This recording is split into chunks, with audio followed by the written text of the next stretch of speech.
Hello friend, nizere ko mumeze neza. Uyu munsi rero guys ngiye kukwereka ukuntu wafata ifoto ya sheri wawe wayihuza n'iyawe mukabona umwana muzabyara. Nko kuri iyi foto hari umuntu twari turi kumwe mu kanya nawe arambwira ngo mbimukorere, ariko reba ibyavuyemo. Reba n'iyi foto, reba n'iyi yanjye nahuje maze hahita havamo n'umuntu. Ubwo ngubwo rero nawe wabikora, kandi narashakishije nabonye ibi bintu ari ibyanyabyo. Nta kindi urakora rero, urabanza ufollowing ku mbuga zanjye nkoranyambaga arizo Radiant Empire 450, ukore follow no kuri YouTube channel yanjye ukore sub, ubundi nkomeze nkugezeho ibintu by'ubwenge.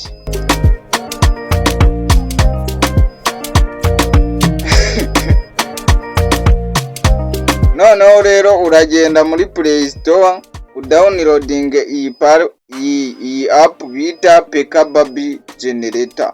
Numara kuyidownloadinga guys, kubera bitemewe gufatiramo screen video, nyine gufatiramo video kubera nta yindi telefone mfite, ndayibarangiye gusa mwebwe nimuhagera muri igeragereza. Rero ugifunguriye no program bita PK Baby Generator, urahita ugera ahantu hari utwana. Numara kuhagera urabona n'andi mafoto ku ruhande, ukandeho urabona ahantu handitse parent 1.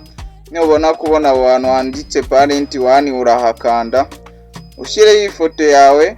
Kuri parent 2 ushyireho ifoto y'umukunzi wawe. Guys rero numara kuhagera urabona ahantu handitse resi, nuhagera ukande kuri iyo resi, uhita ushyiraho black, ujye no ku wundi mubyeyi urabona ahantu handitse resi, ushyireho black.